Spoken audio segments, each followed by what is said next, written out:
Hello and welcome to Latif Saras commerce academy. कैसे हैं आप सब लोग? आई होप आप अच्छे से होंगे।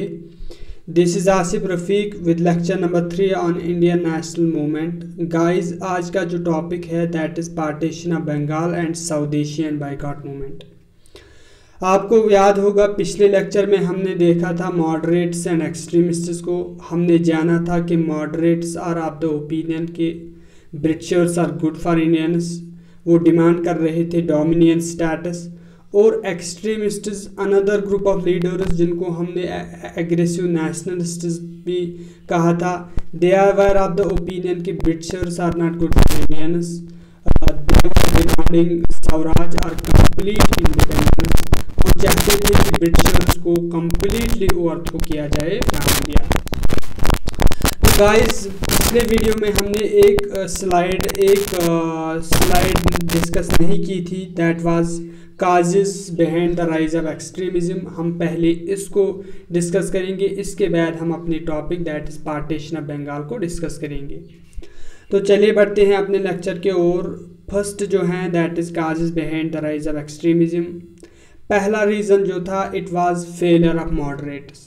गाइस, आपको पता होगा कि मॉडरेट्स पिटिशन डालते थे, they were appealing to the British, they were passing resolutions, लेकिन ब्रिटिश वो उनकी बात को नहीं मानते थे, they were not paying heed to the demands of the moderates. और इस फेलियर की वजह से इंडिया में राइज ऑफ एक्सट्रीमिज्म हुआ। लेकिन एक इम्पॉर्टेंट अचीवमेंट जो है जो एक्सट्रीमिस्ट्स के क्रेडिट में है that is Indian council act 1892। Guys, इस एक्ट के तहत जो लेजिस्लेटिव काउंसिल्स थे इंडिया में, B it central legislative council और प्रोविंशियल लेजिस्लेटिव काउंसिल, इसमें इनकी जो मेंबरशिप हैं इसमें एक्सपेंड किया गया, इनका साइज इंक्रीज किया गया।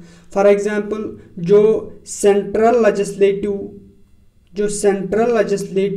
काउंसिल था, इस एक्ट के पहले इसमें 10 मेंबर्स, इस एक्ट के पहले इसमें 10 मेंबर्स हुआ करते थे, लेकिन इंडियन काउंसिल एक्ट 1892 के बाद इसमें 16 मेंबर्स रखे गए। तो that is why it is regarded as an achievement of moderates. तो यही तो इसके अलावा जो फेलियर मॉडरेट्स का हुआ, that was the reason, that was the first cause behind the rise of extremism in India. इसके बाद दूसरा काज जो था it was famine and plague of 1896 से 1907। 1896-97 में इस साल एक प्लेग, एक फेमाइन आया था, एक शॉर्टेज ऑफ फूड हुई थी, जिसकी वजह से बहुत सारे लोग मरे, बहुत लोगों को परेशानियों का सामना करना पड़ा। About 90 lakh people died in this famine. लेकिन जो ब्रिटिश थी वो हाथ पे हाथ बैठे थी, they were not paying heed to the miseries of people, they did not take any major to give people see of relief, जिसकी वजह से इंडिया में राइज ऑफ एक्सट्रीमिज्म हुआ। और तीसरा रीज़न जो था it was an international influence. International level पे एक वार हुआ था that is known as Russo Japanese war of 1904-1905। इस वार में जापान, जो कि एक छोटी सी कंट्री थी, छोटा सा नेशन था, उसने डिफीट किया था एक पावरफुल एक यूरोपियन नेशन को, दैट वाज रशिया। और इस वार की वजह से इंडियंस एनकरेज हुए, it encouraged Indians to fight against the Britain. Indians ने सोचा कि जब एक छोटा सा नेशन जापान बड़े से नेशन रशिया को हरा सकता है, why can't Indians fight against the European nation like Britain. तो ये भी एक रीज़न बना behind the rise of extremism in India. उसके बाद फोर्थ इंपॉर्टेंट रीज़न जो था that was growth of education but growing unemployment. Britishers के आने की वजह से इंडिया में एजुकेशन की ग्रोथ हुई, लेकिन जो अनएम्प्लॉयमेंट थी it was on increasing note, it was on increasing trend, जिसकी वजह से इंडिया में राइज ऑफ एक्सट्रीमिज्म हुआ। और fifth and most important reason जो था behind the rise of extremism, it was reactionary role of Lord Curzon. Lord Curzon जो viceroy था इंडिया में, विच सक्सीडेड लॉर्ड एल्गिन, और विसरॉय बना इंडिया का। और जो लॉर्ड विसरॉय था ये बहुत ही घटिया तरह का विसरॉय इंडिया में रहा है। और इसकी कुछ policies which resulted in deep resentment among the masses, which resulted in upsurge of revolutionary activities in the country। इसकी वजह से, इन पॉलिसीज़ की वजह से भी इंडिया में राइज ऑफ एक्सट्रीमिज्म हुआ।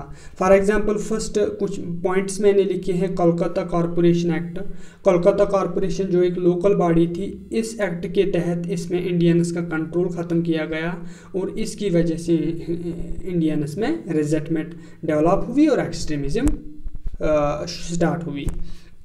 दूसरा एक्ट यूनिवर्सिटीज़ एक्ट 1904, ये भी एक्ट इसी लॉर्ड कर्जन ने लाया था 1904 में, जिसमें इलेक्टेड मेंबर्स जो यूनिवर्सिटी बॉडीज़ में थे उनको कम किया गया और जो यूनिवर्सिटी बॉडीज़ हैं, यूनिवर्सिटीज़ की जो ऑटोनॉमी थी उसको भी ख़त्म किया गया, उनकी जो इंडिपेंडेंस थी उसको भी ख़त्म किया गया। और sedition and official secret act, जिन्होंने लोगों की फ्रीडम को ही ख़त्म की, जिन्होंने लोगों के freedom of speech, freedom of expression, इन तरह की सिविल राइट्स को ख़त्म करके ये एक्ट्स लाए गए और ये भी रीज़न बने behind the rise of extremism. उसके बाद सबसे इम्पॉर्टेंट एंड सबसे वर्स्ट पॉलिसी जो लॉर्ड कर्जन की थी, दैट वाज पार्टीशन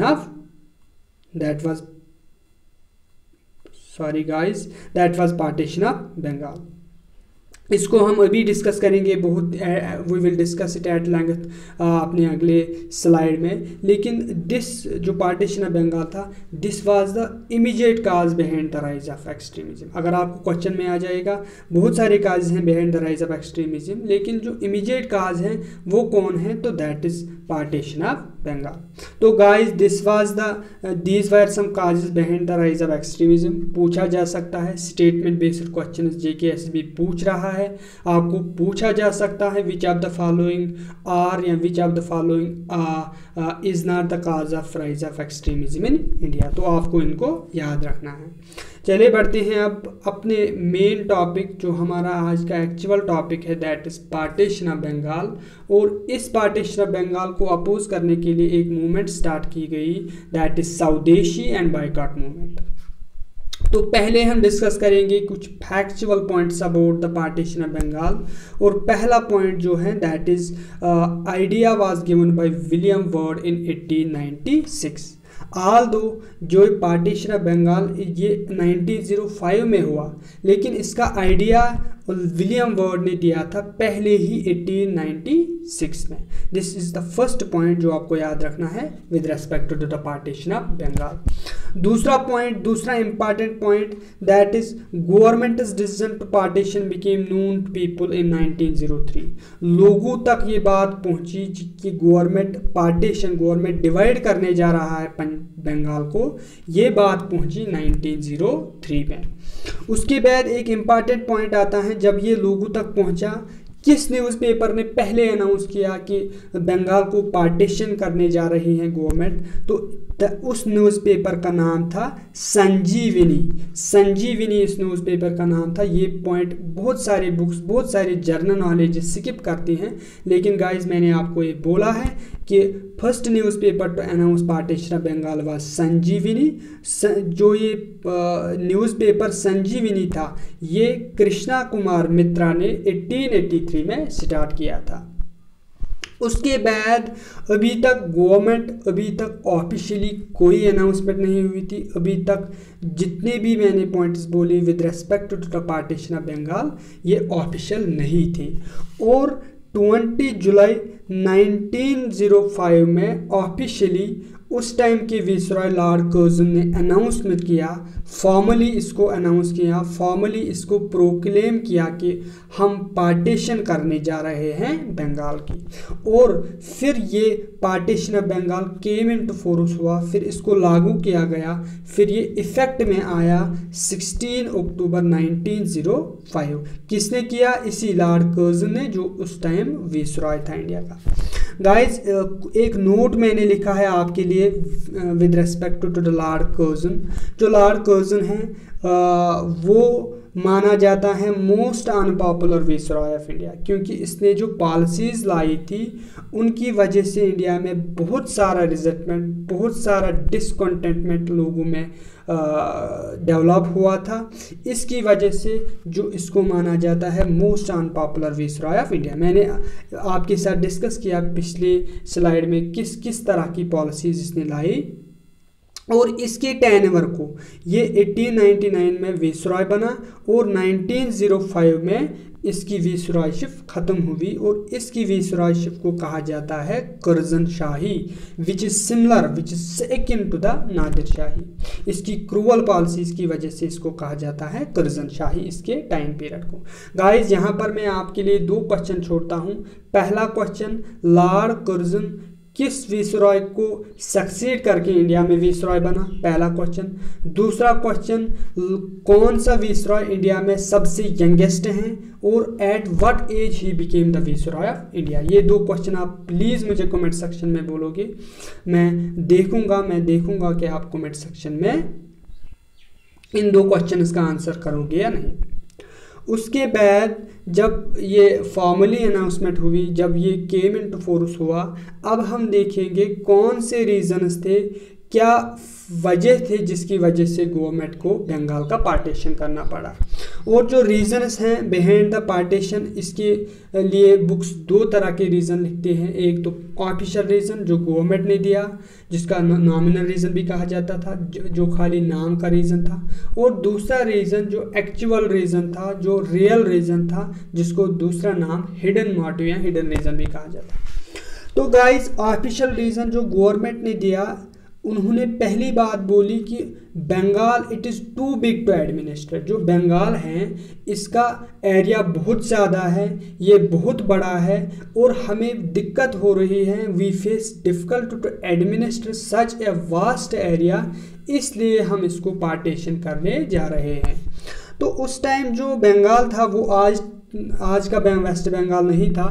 उस टाइम का बंगाल आज का West Bengal, province of Bihar, province of Assam, province of Odisha और जो बांग्लादेश है, ये तमाम एरिया को अगर आप मिलाओगे तो वो बनता है उस टाइम का बंगाल, जिस टाइम इसको पार्टीशन किया गया, डिवाइड किया गया।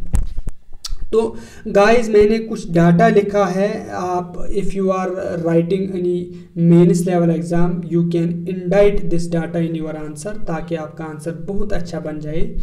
कि उस टाइम जो पॉपुलेशन थी बंगाल में, इट वाज 78 मिलियन पॉपुलेशन, जो बहुत ज़्यादा है, और जो 25% है टोटल पॉपुलेशन ऑफ इंडिया। जो उस टाइम इंडिया की टोटल पॉपुलेशन थी, और 25% उसकी पॉपुलेशन बंगाल की पॉपुलेशन थी। तो ये बहुत बड़ा था। इस गवर्नमेंट ने कहा हमें it is too big to administer, इसलिए हम इसको पार्टीशन करने जा रहे हैं। तो फर्स्ट पॉइंट।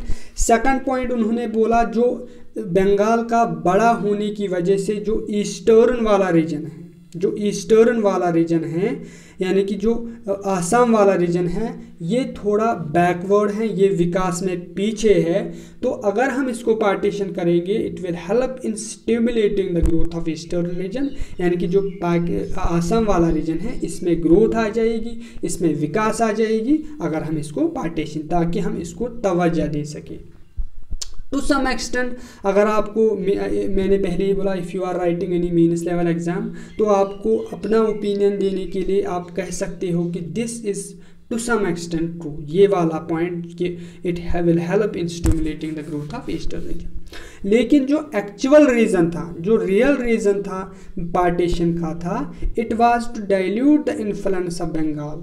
जो बंगाल था, जिसको उस टाइम नर्व सेंटर कहा जाता था इंडियन नेशनलिज्म का, क्योंकि अगर कोई भी एक्टिविटी स्टार्ट करनी थी, अगर कोई भी स्ट्रगल स्टार्ट करना था, तो it had it is genesis in the Bengal, ये स्टार्ट होता था बंगाल से ही। तो ब्रिटिशर्स को ये पता चला था कि जितनी भी एक्टिविटीज़, जितनी भी ब्रिटिश के खिलाफ एक्टिविटीज़ होती हैं, वो स्टार्ट हो रही हैं फ्रॉम बंगाल। अगर हम बंगाल को ही तोड़े, बंगाल को ही डाइल्यूट करें, तो ऑटोमेटिकली जो इंडियन फ्रीडम स्ट्रगल है वो वीक हो जाएगी।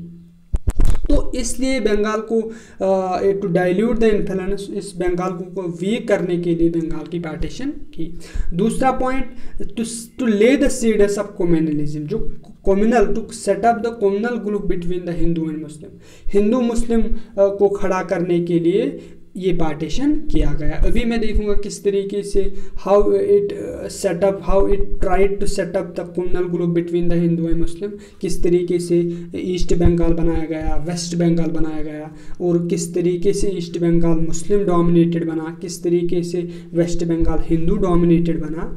तो it was actually a policy of divide and rule. इसलिए मैंने एक पॉइंट लिखा है एवेल्युएशन में, जो पार्टीशन ऑफ बंगाल था उनको विकास को कुछ नहीं करना था, उनको एडमिनिस्ट्रेशन को कुछ नहीं करना था, उनको करना था that was policy of divide and rule. उनको इंडिया में डिवाइड करना था इंडिया को, उसके बाद उनको रूल करना था। तो गाइस इस अगर हम देखेंगे किस तरीके से डिवीज़न किया गया, जो बंगाल था, जो मैंने पहले बोला आपको, उस टाइम बंगाल क्या में वेस्ट बंगाल था, उस टाइम बंगाल में बिहार था, उस टाइम बंगाल में आसाम था, उस टाइम बंगाल में उड़ीसा था, बांग्लादेश था, और इस तमाम रीजन को डिवाइड किया गया इनटू टू रीजन्स। पहला रीजन था एक वेस्ट बंगाल, और सेकंड जो था दैट वाज ईस्ट बंगाल। और जो वेस्ट बंगाल था उसकी कैपिटल कलकत्ता रही, West Bengal retained its capital as Calcutta, और East Bengal retained its capital as Dhaka. Guys important point ये है कि जो एग्जाम में पूछा जाता है कि जो वेस्ट बंगाल बना आफ्टर पार्टीशन ऑफ बंगाल, इसकी कैपिटल क्या रही फिर, तो आपको याद रखना है इसकी कैपिटल रही ढाका। ठीक है गाइस। और जो वेस्ट बंगाल था, इसमें कौन कौन से रीजन आते थे? पहला आता था इसमें वेस्ट बंगाल, जो वेस्टर्न पार्ट ऑफ बंगाल था वो आता था। अगर मुझे मैप होता मैं आपको दिखाता, लेकिन आप खुद समझ जाओगे। दूसरा इसमें बिहार आता था, ठीक है गाइस। और तीसरा इसमें ओडिशा आता था, यानी कि जो western Bengal, Bihar and Odisha, this sum up to comprise the West Bengal. और ईस्ट बंगाल जो था, इसमें ईस्टर्न वाला पार्ट था, ईस्टर्न वाला बंगाल का ईस्टर्न वाला पार्ट, प्लस इसमें आता था प्रोविंस ऑफ आसाम। ये दो मिलके these two sum up to make the East Bengal. और जो वेस्ट बंगाल थी इसमें ज़्यादा पॉपुलेशन हिंदू की थी, और इसलिए जो वेस्ट बंगाल था इट वाज हिंदू डोमिनेटेड। और ईस्ट बंगाल जो था इसमें ज़्यादा पॉपुलेशन मुस्लिम्स की थी, इसलिए it was dominated by Muslims. तो इस तरीके से आप देख सकते हो कि Gulf was created between Hindus and Muslims. ठीक है गाइस। तो पहला जो डिवीजन था it was on the basis of religion. Western half में ज़्यादातर हिंदू मेजॉरिटी की थे, ईस्टर्न हाफ में ज़्यादातर मुस्लिम मेजॉरिटी के थे। कुछ डाटा मैंने लिखा है, if you are writing any mains level exam you can indite this data in your answer, so that आपका आंसर बहुत अच्छा बने।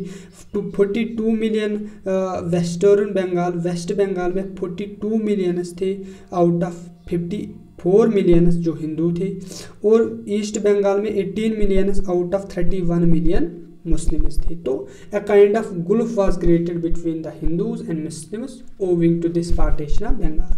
दूसरा बेस जो था डिवीजन का, दूसरा बेस जो था पार्टीशन का, it was on the base of language. Before partition तमाम रीजन्स, जिन रीजन्स के नाम मैंने बोले, बंगाल, बिहार, उड़ीसा, इनमें बंगाली स्पीकिंग पीपल ज़्यादा होते थे। लेकिन पार्टीशन इस तरीके से किया गया कि आफ्टर पार्टीशन जो बंगालीज थे वो बंगाल में ही माइनॉरिटी बन गई। मैंने लिखा है 17 मिलियन बंगालीज फिर रहे आफ्टर पार्टीशन, और 37 million Hindu and Oriya speakers है। जब बिहार जिसमें हिंदू स्पीकिंग पीपल थे, उड़ीसा जिसमें ओडिया स्पीकिंग पीपल थे, जब उसको मिलाया गया और बनाया गया वेस्ट बंगाल, तो वो मेजॉरिटी में आ गए, और जो बंगालीज थे वो माइनॉरिटी में आ गए। Guys this was all about partition of Bengal. आप इस डाटा को याद रखें, इन पॉइंट्स को याद रखें अपने नोटबुक में।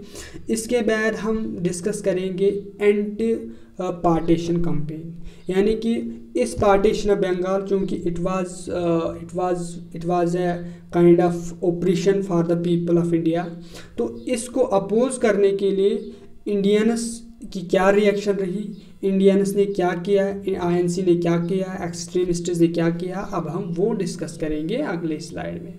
तो एंटी पार्टीशन कैंपेन चलाई गई इस पार्टीशन को अपोज करने के लिए। आईएनसी ने यूनानिमसली कंडमन किया, इसको एबोमिनेट किया पार्टीशन ऑफ बंगाल को। 16 अक्टूबर 1905 जिस दिन पार्टीशन ऑफ बंगाल हुआ, which is known as day of partition, इस दिन मनाया गया डे ऑफ मॉर्निंग।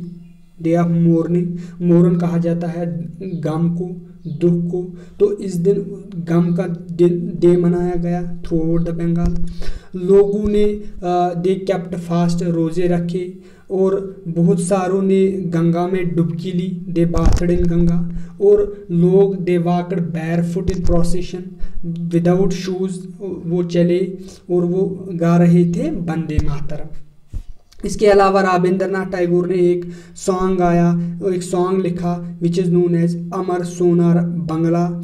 जो लोग थे as a symbol of unity, as a symbol of brotherhood, उन्होंने राखीज़ बांधे एक दूसरे को, क्योंकि अब बहुत सारे लोगों को वेस्ट बंगाल में जाना था, बहुत सारे लोगों को ईस्ट बंगाल में जाना था, तो as a symbol of unity उन्होंने एक दूसरे को राखी बांधा, एक दूसरे को राखी टाई किया।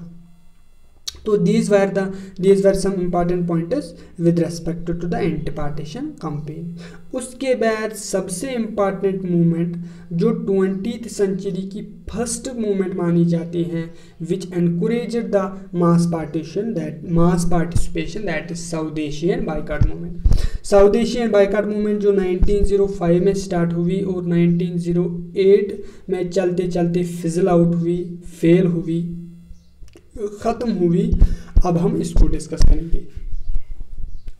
गाइस, जो ये साउथ एशियन बाइकॉट मूवमेंट है, पहला क्वेश्चन आता है कि South Asian boycott movement was launched to oppose which of the following incident in the history of India. तो आपको उसका आंसर लिखना है, that is partition of Bengal को अपोज करने के लिए इंडियन नेशनल कांग्रेस ने साउथ एशियन बाइकॉट मूवमेंट को लॉन्च किया इन 1905। तो जो ये मूवमेंट थी इसको लॉन्च किया गया बनारस सेशन, मैंने इसको लिखा है अपने नोटिस में 1905। और बनारस सेशन में कौन हेड करता था जब इस मूवमेंट को लॉन्च किया गया?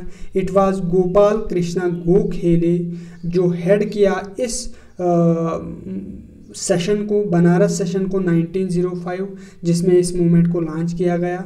और इसके बाद 7 अगस्त 1905, गाइस ये बहुत इंपॉर्टेंट डेट है, बहुत सारे एग्जाम्स में पूछा गया है।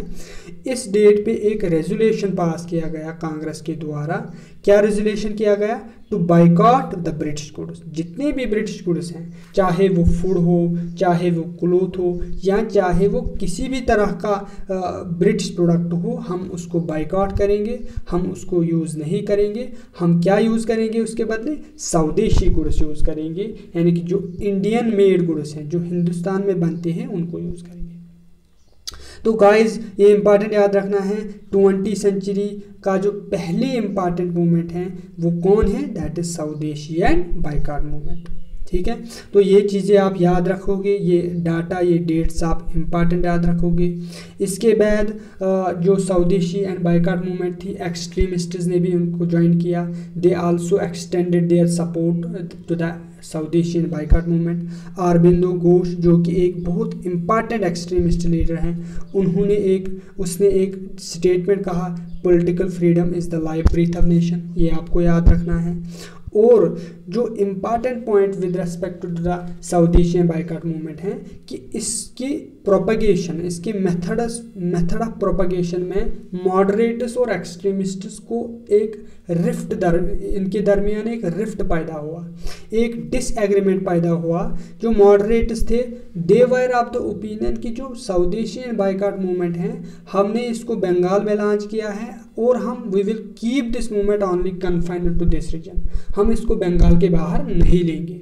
लेकिन जो एक्सट्रीमिस्ट्स हैं, दे वर ऑफ द ओपिनियन कि नहीं, जो साउथ एशियन बाइकॉट मूवमेंट है, हम इसको बियॉन्ड बंगाल और अदर पार्ट्स ऑफ कंट्री में भी लेंगे। तो इस वजह से जो ये आइडियोलॉजिकल कन्फ्लिक्ट हुआ about the propagation of south Asian boycott movement, इससे एक सपट, एक रिफ्ट, एक झगड़ा पैदा हुआ between the moderates and extremist, जिसकी वजह से फिर आगे चल के 1907 में सूरत स्प्लिट होता है, जो मैं आपके साथ अच्छी तरीके से डिस्कस करूंगा इन माय सबसेक्वेंट लेक्चर। तो एक्सट्रीमिस्ट्स ने इस मूवमेंट को स्प्रेड किया बियॉन्ड बंगाल। इंपॉर्टेंट पॉइंट्स हैं कि बाल गंगाधर तिलक ने इस मूवमेंट को स्प्रेड किया पुणे और मुंबई में। लाला लाजपत राय और अरिजीत सिंह ने इस मूवमेंट को स्प्रेड किया पंजाब में।